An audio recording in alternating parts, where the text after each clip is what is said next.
హక్కు కల్పించిందా? వ్యక్తిగత హననం చేయడమా? లేకపోతే ఏంటిది విశ్లేషణ పేరుతోని? ఇదే కదా మీరు చేస్తుంది. మీరు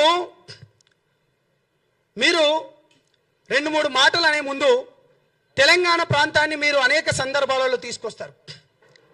తెలంగాణ ప్రాంతం ఏంటిదంటే ఇక్కడ ఉన్న బిడ్డలు దారిన పోయేటోన్ని కూడా తీసుకొని వచ్చి, అరే బిడ్డ బాగున్నావా, ఎలా ఉన్నావు అనుకుంటే చెప్పి భుజాలను అత్తుకొని వాడు తిండి తినకపోయినా తిండి పెట్టే ప్రాంతం మనది. మీరు కేవీఆర్ గురించి మాట్లాడారు.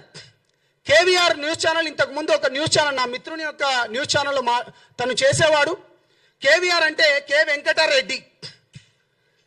జర్నలిజం పేరుతోని గతంలో అనేక సార్లు పవన్ కళ్యాణ్ గారి పైన, అరే పవన్ కళ్యాణ్ లేకపోతే 3 పెళ్ళిళ్ళు లేకపోతే నీకిక్కడేం పండ్రా అని చాలా సందర్భంలో మాట్లాడిండు. అతనికి నేను చాలా క్లారిటీగా చెప్పాను. ఆ రోజు తనతోని నేను క్షమాపణలు ఇప్పించడం కూడా జరిగింది కేవీఆర్తోని. దాని తర్వాత నా మిత్రుని ఛానల్కి వెళ్ళి బయటకు వచ్చేసిండు, వేరే ఛానల్ పెట్టుకున్నారు.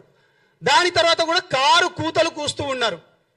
అంటే ఒక వ్యక్తి యొక్క, పవన్ కళ్యాణ్ గారి యొక్క వ్యక్తిని హననం చేసే, అతని పర్సనల్ విషయాలను లేకపోతే మిగతా ఇంట్లో వారి గురించి కూడా మాట్లాడే అధికారం నీకు ఎవరిచ్చిండ్రు?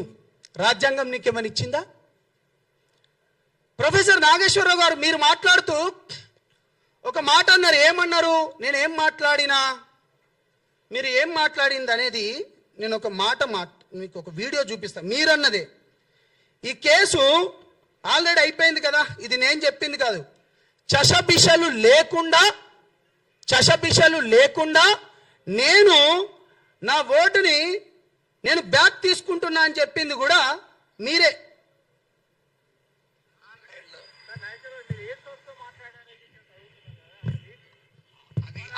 నేను చేసిన కామెంట్స్ ఆల్రెడీ విత్డ్రా చేసుకున్నాను. జనసేన పార్టీ దాన్ని ఆహ్వానించింది, తన క్యాడర్ కూడా విజ్ఞప్తి చేసింది ఇంకేమీ మాట్లాడకూడదు, ఇది ముగిసిన అధ్యాయం అని. ఇక ముగిసిన అధ్యాయం నుంచి మళ్ళీ తిరగడం ఎందుకు? దానివల్ల ఏం పర్పస్ అవుతుంది?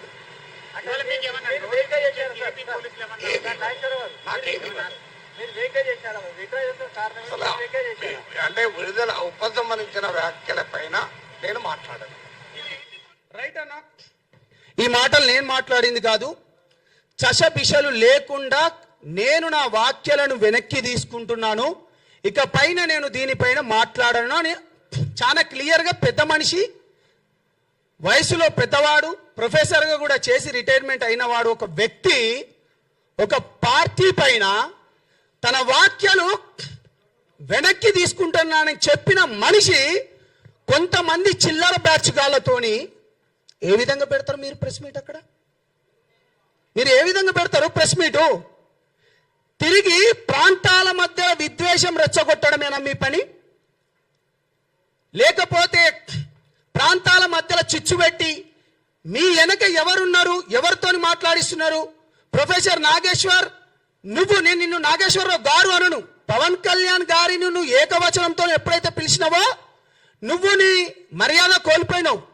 నువ్వు ఛానళ్ళకు పోయేటప్పుడు కూడా మీడియా మిత్రులందరూ నాకు తెలిసిన వాళ్ళు కాబట్టి వాళ్ళు కార్లు పెట్టాలి, నీకు టిఫిన్లు పెట్టాలి, దాని తర్వాత వాళ్ళ దగ్గర నుంచి కొంచెం సమ్ అమౌంట్ కూడా తీసుకొని నువ్వు మాట్లాడేటోనివి.